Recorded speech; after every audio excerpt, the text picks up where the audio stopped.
And welcome back into another edition of Colby's Corner Live, coming to you here from Blacksburg, Virginia on Friday, August 22nd. This is going to be a pretty expedited one, as we are not able to see any of the live Virginia Tech football practice today as they prepare for South Carolina. We got to talk with assistant head coach and wide receivers coach Fontel Mines, along with wide receivers Aiden Green and defensive back Isaiah Brown-Murray. And like I said, at the top, 9 days away from that matchup against number 13 ranked South Carolina in Atlanta.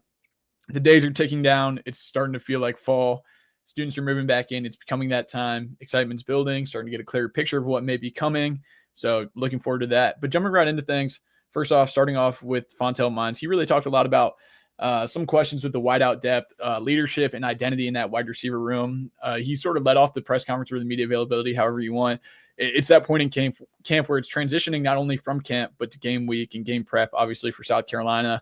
And everyone's kind of really just tired of going against each other. They want to see someone else. And he said a different color, but, South Carolina sort of has that similar color scheme. So definitely just going up against different competition. They're at that point. And then immediately sort of shifted in. We knew we were talking to Aiden Green in the day, but brought up Aiden Green, how this is someone who's homegrown in the program, 3 years in, and has stepped up in that leadership role in the program. So I really highlighted Aiden Green, just not only physically what he's been able to do on the field in the spring and develop in that way, but also in the meeting rooms, just around the facility, on campus, just being a leader for everyone to sort of look to. And the wide receiver room evolution as well. All those guys that had the opportunity to learn to be a pro last year behind, obviously, Stephen Gosnell. You talk about Jalen Lane, who's making plays for the Commanders now in the preseason. Those guys like Chance Wiggins, Keelan Adams, Takai Heath were all able to sit behind those guys last year. Learned a lot. I mean, while you're not getting all those reps, and there's a downside to that, obviously, you make it up so much sitting behind pros, seeing what they're able to do. And now it's sort of their turn. You hear all the buzz about Takai Heath, and jumping into that. Obviously, Mines talked about how he's the most improved in the spring, and he thinks he's going to flourish. And this is a guy who, it's been documented on our site. It's been documented just overall. He's had quite a bit of adversity. He looked to potentially transfer in the last portal, the portal before that. A Richmond guy, definitely hasn't always been the smoothest sailing. Couldn't always see the light at the end of the tunnel, but he stuck it out. And he might be really vying for that top spot in the slot. Injuries and just the way things are falling, he's someone who's really, really had a great camp and is competing. Now, I know in the last live episode, we talked about his health, and that's always going to be a concern. In his first play ever in college football, he broke his wrist, and it's just been an issue staying on the field. But that's someone who's also homegrown, along with a guy like Aiden Green, where they've been in the program, just waiting their turn, and now it's sort of shaping up like that. Also, just speaking to the depth confidence, when you talk about the wide receiver room, there's so many mouths to feed. Ask Coach Mines exactly how many guys deep you think you can go. He said 7 or 8 guys. We'll see if that ends up being true. You always hear that sort of pitched out that he feels comfortable going 7 or 8 guys deep. Will 7 or 8 guys realistically play meaningful snaps in the fall? No. Injuries and such will shake that out, but you're going to have that top group that's going to separate itself. And I mean, it's good to have comfortability with 7 or 8 guys, but who's really going to shape up into that top group is going to change and evolve throughout the season. He also talked about Tucker Holloway. I know Evan Watkins has an article dropping on the site tomorrow as sort of the forgotten wide receiver coming up off of his injury last year. He's had a really good camp as well. He's playing fast. Someone who Mines really trust, a lot like a Stephen Gosnell, someone who does all the little things right and just had a solid camp. And then you talk about Cameron Seldon, someone who's come in. He talked about a lot with Cam Seldon about his transition of coming in from Tennessee, someone who played so many positions up in Northern Virginia in high school. He was the quarterback. He was the running back. He was the wide receiver, really just the best athlete on the team. So he was asked to do a lot of things, but he's still learning wide receiver. So you just got to find a ways to get the ball in his hands. Obviously talked about his speed, all the elements that he brings. He spent a lot of time with Cam Phillips on the jugs, learning how to break in routes, just all the different things. But someone who's going to come along and, like you said, with that speed and all the physical attributes, you just can't keep him off the field. And talked about that a little bit with Isaiah Spencer, but it's different because he's played and produced in college, but at a lower level. He's still developing, but Mines can see the potential in him. It's a little bit different where Seldon maybe has more physical tools there in a way, but Spencer's done it at that position at the college level. So sort of two different guys there working in the slot and outside. I also talked about how Spencer started out mostly outside, has maybe moved back inside to try and build some simulated depth there. And talking about that slot trio, the differences between Heath, Seldon, and Spencer, and sort of what all three of those guys bring in. If Keelan Adams gets back healthy, maybe someone who factors into that slot position. Definitely something to be seen there. And then I guess rounding out sort of most of Mines' comments, or just the biggest wrap up, was the freshman Snook Peterkin. Talking about all the true freshman guys, that was a guy who's sort of head and shoulders above.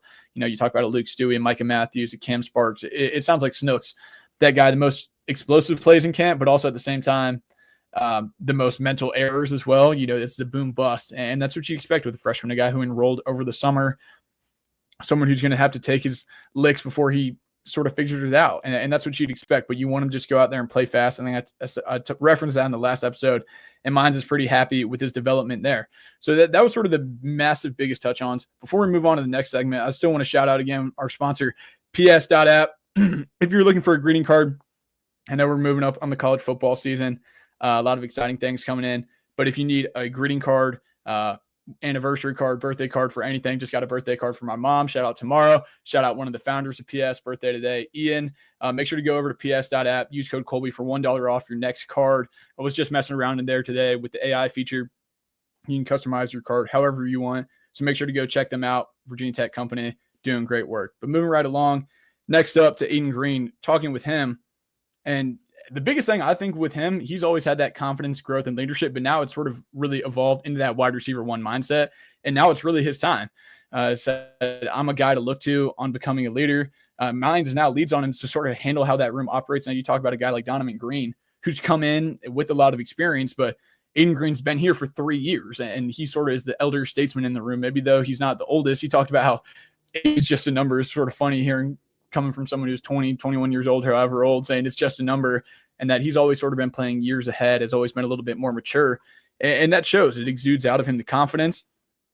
And then on Donovan Green, just talking about him, what he's seen, very mellow, mature approach, good perspective for the room that he's been able to pull on and take different pieces from. So that was big to hear. Talking about, obviously, Snook Peterkin, the freshman guy, said he makes it look easy. He's going to be a big standout. But one of the biggest things I thought also when talking to Aiden Green was I asked him about the relationship with Kyron Drones. He's been catching balls from him for now 3 years. And that's something you don't always see now in college with just the way of the transfer portal and how guys are shaking out and just having new looks every year. So he's been in the program now with Kyron for 3 years, just a different level of comfortability as compared to maybe some of the other wide receivers in that room. Talking about Kyron, I think he said to the effect of pretty much whether I'm wide open or covered, throw me the ball and I'll make it happen for you. It's just building that confidence over reps, and that's been the biggest thing with them. I talked about Philip Montgomery, just said, I love Monty.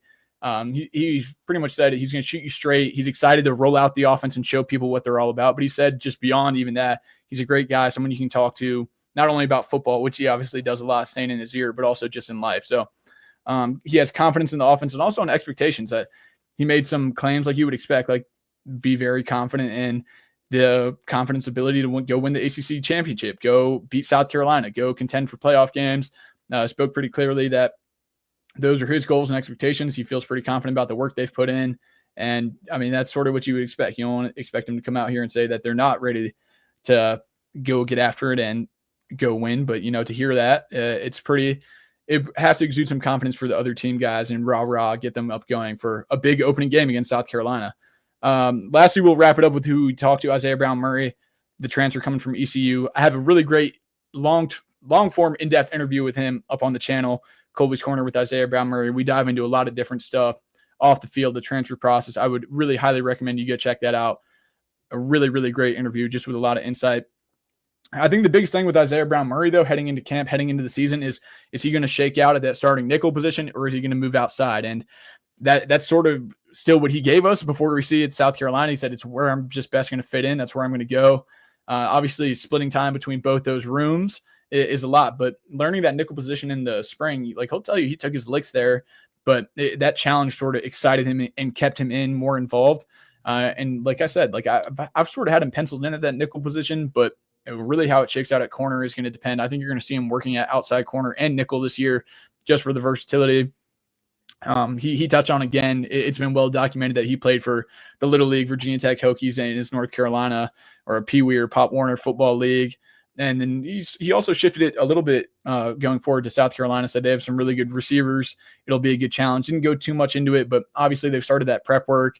I asked him about the scout team quarterbacks and how AJ Brand and Keldon Ryan have given them good looks and sort of simulating what Lenora Sellers does. He touched on how they're both mobile guys, giving them decent looks, getting out of the pocket, and that's been good. On the secondary depth, he was pretty vague when asking about who else fits in that nickel, the corner position. Said all those guys can go in and make plays. Talked about Sherrod Koval specifically in the nickel there for a little bit. Also touched on Isaiah Cash, the true freshman, Knowledge Harrell, Joe Reddish, the brother of Quentin Reddish, who came in as a Wingate transfer at the nickel position. Because you hear so much about the outside corner depth. You got Dante Lovett, Thomas Williams, Caleb Brown, a couple other guys, a true freshman, JoJo Krim, Jamari Deloach working out there. And then at nickel, you hear a lot of guys rotating over, like Isaiah Cash coming down from safety, Knowledge Harrell working inside and out, Joe Reddish mostly working at that nickel spot, and then Sherrod Koval at safety and nickel. We'll see. That may be Sherrod Koval's best way to get on the field. That safety position, haven't really heard too much about him, but if he can fit at that nickel position, I know he played nickel at Clemson, didn't have the best of seasons a year ago. Definitely something to watch, as that depth shakes out there. And then just lastly, sort of touching up on some last final words, mentality going into game week. I can't believe it's here. We'll have press conference with Brent Pry on Tuesday, and we'll get back into that normal cadence of press conference Tuesday, practice availability Wednesday. Green was pretty confident today, and you see that as they're rolling into prep. It's just talking about we can't be stopped. Brown Murray was a little bit more reserved and saying, like, hopefully we go out there and have a good game. And yeah, so that's sort of where they're at. Now it's just time to see if the words will match the energy.